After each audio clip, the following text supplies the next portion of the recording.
എന്തിനാ എന്നോട് വരാൻ പറഞ്ഞേ? വരൂ, ഞാൻ പറയാം.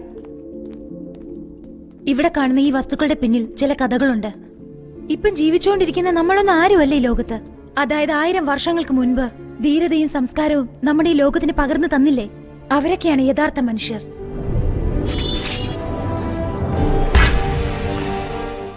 ഇതൊരു മ്യൂസിയം അല്ല, അങ്ങനെ ജീവിച്ചുകൊണ്ടിരുന്ന മഹാന്മാരുടെ സമാധിയാണ്. ഇന്ന് നമ്മൾ കണ്ടുകൊണ്ടിരിക്കുന്ന മോഡേൺ സയൻസിന്റെ ചരിത്രം 500 വർഷം അഡ്വാൻസ്ഡ് ആണെന്ന് പറഞ്ഞാൽ നിനക്ക് വിശ്വസിക്കാൻ കഴിയുമോ? സ്പേസ് റിസർച്ചിലെ ഇക്കാലത്തെ സയന്റിസ്റ്റുകൾ 9 ഗ്രഹം, അതിന്റെ പേരുകളൊക്കെ ടെലിസ്കോപ്പ് വെച്ചാ പറയുന്നത്. എന്നാൽ 1000 കൊല്ലങ്ങൾക്ക് മുൻപ് നമ്മുടെ നാട്ടിലുള്ള ക്ഷേത്രങ്ങളിലെല്ലാം നവഗ്രഹങ്ങളെ വെച്ച് വഴിപാട് ചെയ്തില്ലേ? എങ്ങനെയാണ്? ഭൂമിയുടെ ഭാരം എത്രയാണെന്ന് 1500 കൊല്ലങ്ങൾക്ക് മുമ്പ് ആര്യഭട്ട എങ്ങനെയാ പറഞ്ഞത്? നാളെ മഴ വരുന്നു പറയുന്നു, പക്ഷെ വെയിലാ വരുന്നത്. വെയിലുണ്ടാവുന്ന പറയുമ്പോ മഴയാ പെയ്യുന്നത്. ഇതാണ് മോഡേൺ സയൻസ്. എന്നാൽ 20 വർഷം കഴിഞ്ഞ് വരാൻ പോകുന്ന അമാവാസിയും പൗർണമിയെയും കുറിച്ച് ഉമ്മറത്തിരുന്ന് പഞ്ചാംഗം നോക്കി ഗണിച്ച് പറയാറില്ലേ? അതെങ്ങനെയാണ്? അത് തന്നെയാണ് നമ്മുടെ സയൻസ്. ഈ പുസ്തകം ഒന്ന് നോക്ക്.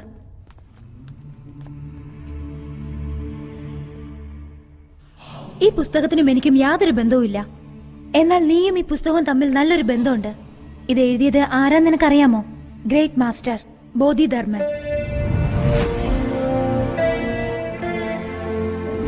ഒരു തമിഴ്നാട്ടുകാരൻ. അദ്ദേഹത്തിന് മറ്റൊരു ബുദ്ധനെന്നാണ് ഓഷോ പറയുന്നത്.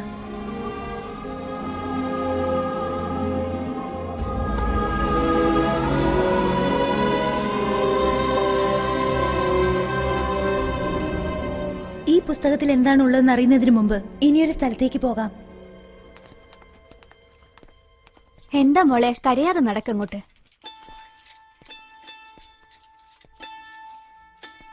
ഈ കുഞ്ഞുങ്ങളെ ഒന്ന് നോക്ക്. എല്ലാവർക്കും ക്യാൻസർ ആണ്. 7ഉം 8ഉം വയസ്സുള്ള കുഞ്ഞുങ്ങൾക്കാണ് ക്യാൻസർ. ഇവരെന്ത് തെറ്റാ ചെയ്തത്? സിഗരറ്റ് വലിച്ചോ അല്ലെങ്കിൽ പാൻപരാക്ക് തിന്നോ? എന്തുകൊണ്ടായിരിക്കും ഇത്രയും ചെറുപ്പത്തിലെ ഈ രോഗം വന്നത്?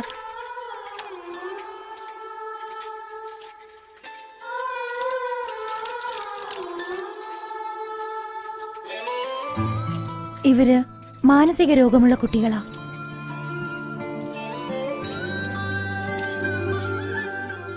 മറ്റുള്ള കുട്ടികളെല്ലാം സന്തോഷത്തോടെ സ്കൂളിൽ പോകുമ്പോ ഇവര് മാത്രം ജീവന് വേണ്ടി പോരാടുകയാണ്.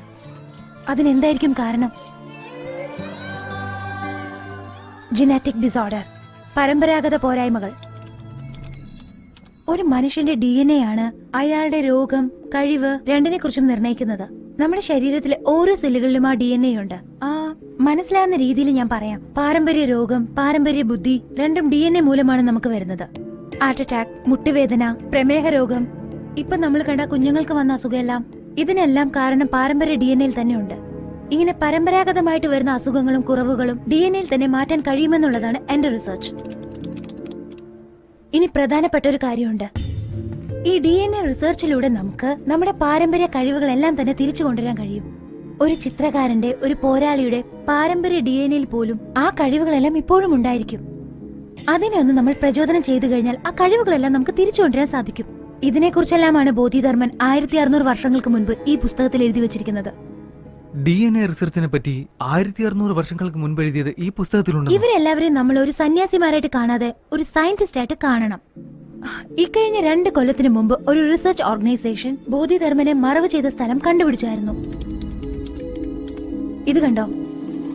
അദ്ദേഹത്തിനെ മറവ് ചെയ്ത സ്ഥലത്ത് നിന്നും പല്ലും തലമുടിയും ലഭിച്ചതുകൊണ്ട് മാത്രമാണ് ബോധിധർമ്മന്റെ DNA കിട്ടിയത്. ഇത് ഞാൻ ഇന്റർനെറ്റിലാണ് കണ്ടത്.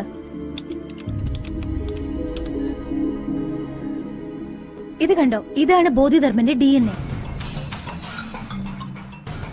ബോധിധർമ്മന്റെ വംശത്തിലുള്ള ആൾക്കാർ, ഐ മീൻ നിങ്ങളുടെ സ്വന്തക്കാരെല്ലാം, ഇവരെല്ലാം ഇപ്പോഴും കാഞ്ചീപുരം സൈഡിലാണ് ഉള്ളതെന്ന് ഞാൻ മനസ്സിലാക്കി. അവരെ ഒരു ദിവസം ഞാൻ തേടിപ്പോയി.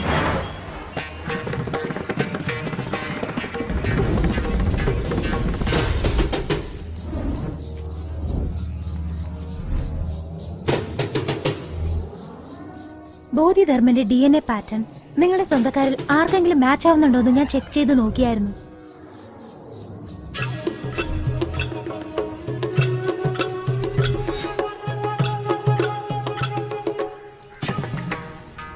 അങ്ങനെയാണ് ഞാൻ നിങ്ങളുടെ ചിറ്റപ്പന്റെ വീട്ടിലേക്ക് പോയത്.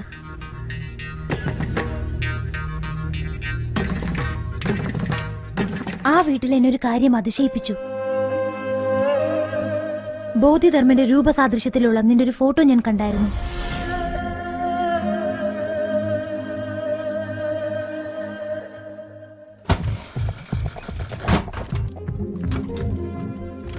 നീ ഉപയോഗിച്ചു വെച്ച ഒരു പഴയ ചീപ്പിൽ നിന്നും നിന്റെ തലമുടി ഞാൻ എടുത്തായിരുന്നു.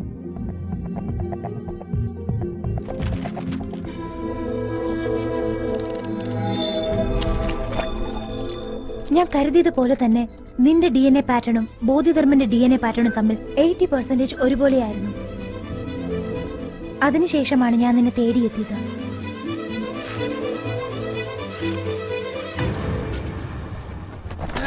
സർക്കസ് കൂടാരത്തിൽ നീ പരുക്ക് പറ്റിയ ഹോസ്പിറ്റലൈസ്ഡ് ആയപ്പം റിസർച്ചിന് ആവശ്യമുള്ള എല്ലാ ടെസ്റ്റുകളും ആ ഡോക്ടേഴ്സിനെ വെച്ച് തന്നെ ഞാൻ കളക്ട് ചെയ്തായിരുന്നു. ബോധിധർമ്മന്റെ കഴിവുകൾ നിന്റെ DNAയിലുണ്ട്. ഇതിന് ജനറ്റിക് മെമ്മറി എന്നാണ് പറയുന്നത്. ആ മെമ്മറിയെ പ്രചോദിപ്പിക്കുമ്പോൾ ബോധിധർമ്മനുണ്ടായ എല്ലാ കഴിവുകളും നിന്നിൽ പ്രകടമാവുന്നതാണ്. യെസ്, 1600 വർഷങ്ങൾക്ക് മുമ്പ് ജീവിച്ചിരുന്ന ബോധിധർമ്മനെ അതേ കഴിവുകളോടെ തിരിച്ചു കൊണ്ടുവരാൻ എനിക്ക് കഴിയും. എന്നാൽ അദ്ദേഹത്തിന്റെ കഴിവുകളെല്ലാം ഇക്കാലത്ത് എങ്ങനെ യൂസ് ആവും? ബോധിധർമ്മൻ വലിയൊരു വൈദ്യനായിരുന്നു. നമ്മുടെ നാട്ടിലുള്ള വലിയ വലിയ മലകളിലെല്ലാം ആയിരക്കണക്കിന് പലതരം അപൂർവ ഔഷധങ്ങളുണ്ട്. അതിനെക്കുറിച്ചുള്ള മിക്ക ഗ്രന്ഥങ്ങളും ചില യുദ്ധങ്ങളിലായിട്ട് നശിപ്പിച്ചു കളഞ്ഞു. ബോധിധർമ്മന് ഓരോ ഔഷധ ചെടിയുടെ ഫലവും അതിന്റെ വേരുകളുടെ ഉപയോഗത്തെക്കുറിച്ചും അറിയാമായിരുന്നു. അതെല്ലാം ഈ ലോകത്തിന് പ്രയോജനമായി തീരണം. ഇതെല്ലാം നീ മനസ്സ് വെച്ചെങ്കിൽ മാത്രമേ നടക്കുള്ളൂ. ഇപ്പൊ ഞാൻ എന്ത് ചെയ്യണം?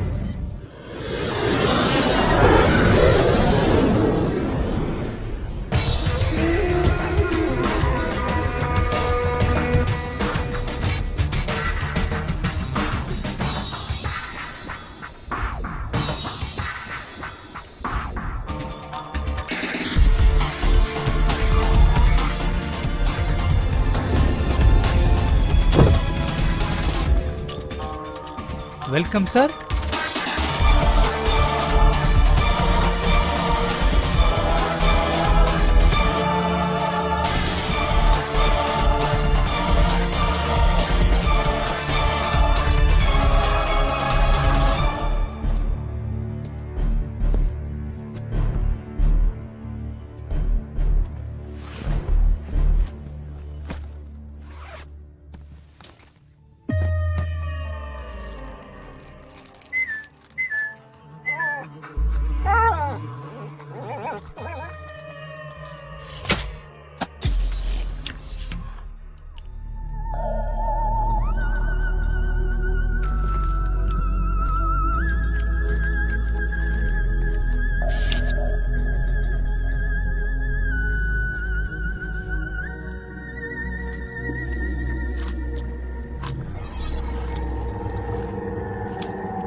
ഏയ്, എന്താ അവിടെ ചെയ്യുന്നേ?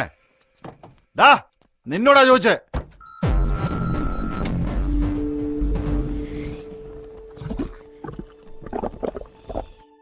ആളെ കണ്ടിട്ട് ഗൂർഖെ പോലെ ഇല്ലല്ലോ. ആരടാ നീ? എന്താടാ ചെയ്യുന്നേ? ഗ്രാബ്.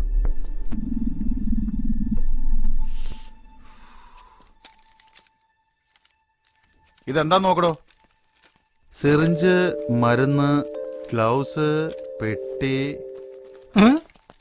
സർ, അസ്ഥി കൂടായിട്ട് കാണുന്നു സർ. ആരാടാ നീ?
What's the update? Operation Red has successfully started. Any victim? 9 policemen. What about the girl, Subha? I will kill her tomorrow. Bodhidharman should not come again. Bodhidharma will not come again.